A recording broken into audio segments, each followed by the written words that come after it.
আমি এবার হজে যাব।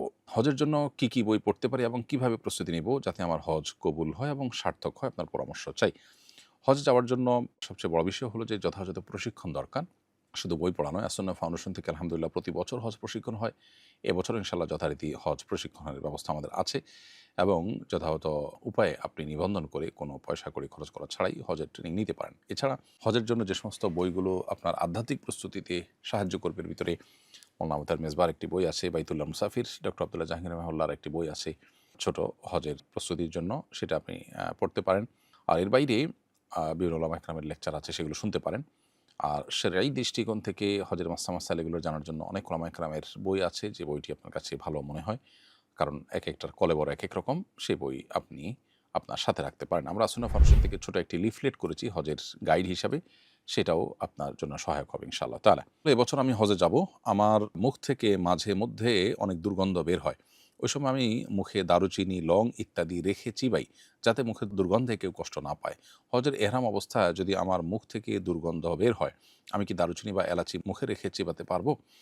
এর উত্তর হয়ে বলতে চাই যে, এ ধরনের দুর্গন্ধ দূরের জন্য আপনি কোনো ডেন্টিস্ট অথবা সংশ্লিষ্ট বিষয় বিশেষজ্ঞ ডাক্তারের পরামর্শ নিতে পারেন এবং এটা বেশিরভাগ ক্ষেত্রে ট্রিটমেন্টেবল, অতএব আপনি ট্রিটমেন্ট করতে পারেন। এর বাইরে আপনি মেসওয়াক করতে পারেন সারাক্ষণ। দারুচিনি বা যেগুলোতে ঘ্রাণ আছে ইচ্ছাকৃত, সেগুলো আপনি চিবালেন শুধুমাত্র ঘ্রাণ বের হওয়ার জন্য, এটা জায়েজ হবে না। এটা আপনার হজের যে নিষিদ্ধ বিষয় আছে তার আওতাভুক্ত, অর্থাৎ সুগন্ধি ব্যবহার করা, ইচ্ছাকৃত সুগন্ধির ব্যবহারে শামিল হবে এটা, সেটা আপনার জন্য করা জায়েজ হবে না। ওমরায় মাথা না মুন্ডিয়ে এহরামের কাপড় খুলে ফেললে করণীয় কি?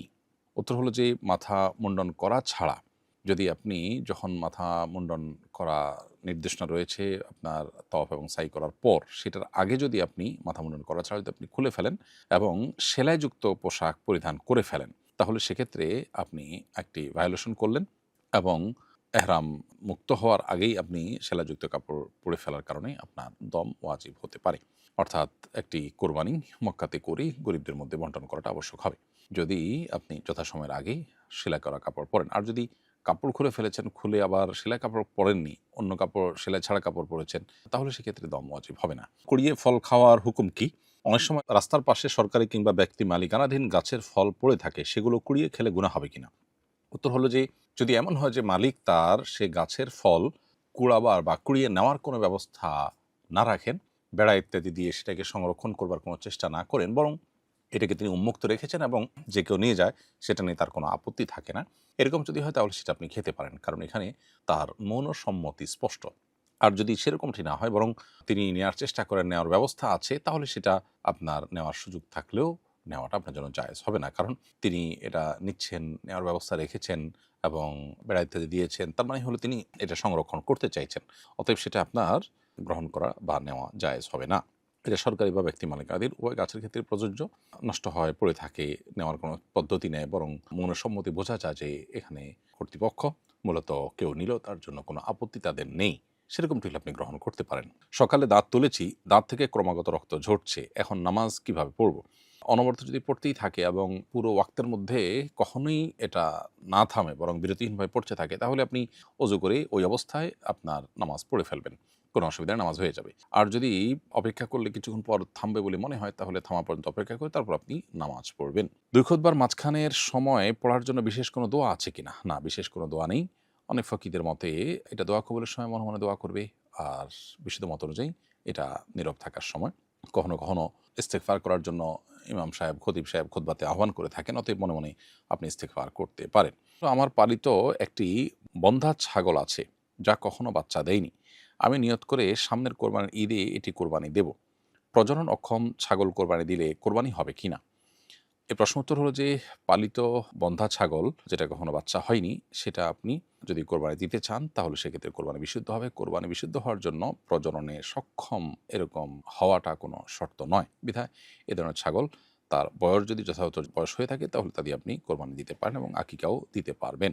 আমি আগে শরীরে ট্যাটু করিয়েছিলাম, এখন ভুল বুঝতে পেরেছি, রিমুভের চেষ্টা করছি। আমার উমরার ফ্লাইট ঠিক হয়েছে। এমত অবস্থায় শরীরে ট্যাটু নিয়ে উমরা পালন করলে উমরা সহি হবে কি না? প্রিয় দর্শক, প্রথম কথা হলো যে, ট্যাটু যেটি আপনি শরীরে লাগিয়েছেন, এটির ফলে অজু বা গোসলের পানি আপনার ত্বকে মিশবে না। আমরা কিছু, কিছু কোম্পানিকে দেখেছি তারা ট্যাটু করলে অজু গোসলে কোনো অসুবিধা হয় না, এরকম কথা তারা প্রচার করছেন। এটি মূলত ভুল।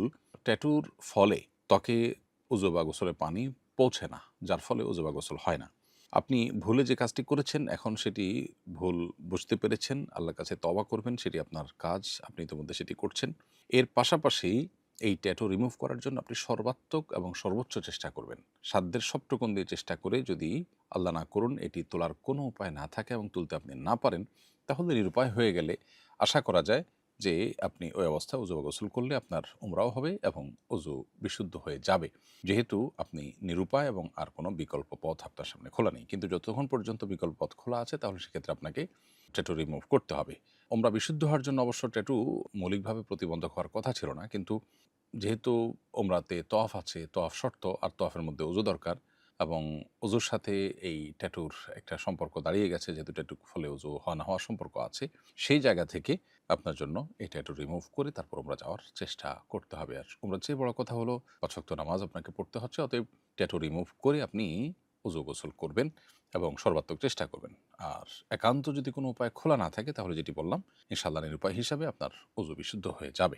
আমাদের মহল্লার মসজিদে এতদিন জুমার নামাজ আদায় হয়ে আসছে। এখন এলাকাবাসী সবাই সম্মিলিতভাবে একটি কেন্দ্রীয় মসজিদে জুমা আদায় করতে চায়। এক্ষেত্রে এখন মহল্লার মসজিদে জুমা বন্ধ করে দিলে কোনো সমস্যা আছে কিনা? এলাকাবাসীর উদ্যোগসরী দৃষ্টিকোণ থেকে কেমন জানতে চাই। খুবই সুন্দর একটি প্রশ্ন। মূলত ইসলামী শরিয়ার দৃষ্টিভঙ্গি হলো যে একটা এলাকার ছোট, ছোট পাঞ্জাগানা মসজিদগুলোর মুসল্লিরা একত্রিত হয়ে একটা বড় মসজিদে জুমা সালাত আদায় করবে। জামেয়া মানেই হলো সেই মসজিদ যে মসজিদ অনেক ছোট, ছোট পাঞ্জাগানা মসজিদের মুসল্লিদেরকে বা এলাকার সব মুসল্লিদেরকে একত্র করে, মানে বড় জামাত। অতএব সেই জিনিসটা হওয়া উচিত এবং সেটাই হলো শরিয়ার প্রত্যাশা।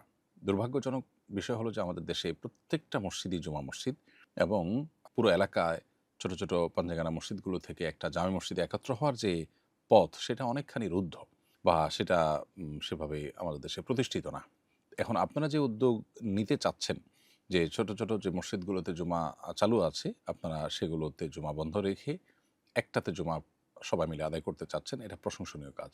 এটা মৌলিকভাবে কোনো দোষের বিষয় নয় এবং কোনো মসজিদে জুমা চালু হলে সেখানে আর কখনোই আপনার জুমা বন্ধ করা যাবে না, এমন কোনো কথা নেই। হ্যাঁ, নামাজই বন্ধ করে দিলে সেটা অবশ্যই নিন্দনীয়।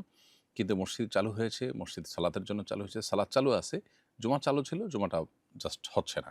অন্য ওয়াক্তগুলো সবই ঠিকই হচ্ছে, জুমাটা বড় মসজিদে হচ্ছে, এটাতে কোনো অসুবিধা নেই। আসুন্নাহ ফাউন্ডেশন, উম্মার স্বার্থে সুন্নাহর সাথে।